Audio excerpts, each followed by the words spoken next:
Welcome to Crude Distillation, and we're going to cover two main unit operations, the CDU, which is Crude Distillation Unit, or you can also know it as Atmospheric Distillation Unit, and then we go for the VDU, which is the Vacuum Distillation Unit. So essentially what I want to cover here is what are these for and why do we say these are the main units of the refinery. We're going to cover first how do we treat our crude oil. We need to desalt it.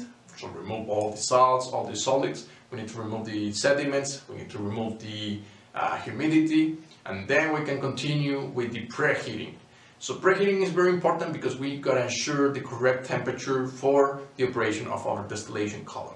So we're going to see several types of heating via heat exchanger networks, which are taking advantage of the products that go out of the refinery and the products going in.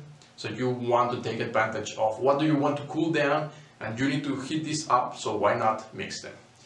Then we're going to see the furnaces, importance of furnace design, and why do we need furnaces? Why cannot we achieve this with, I don't know, maybe a steam heat exchanger, or maybe a fuel cooker, or so on. Then we continue with the actual distillate column. We're going to see what is the typical tray count, what are the typical side draws, what do we do, what do we recycle, typical recycle rates, feed rates, temperatures, pressures, and so on. And then we continue with the residual material. Remember that we have several cuts, and the last cut is typically sent to this vacuum distillation unit.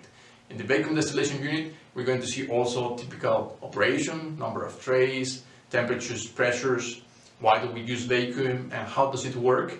And we're going to see, of course, the final products.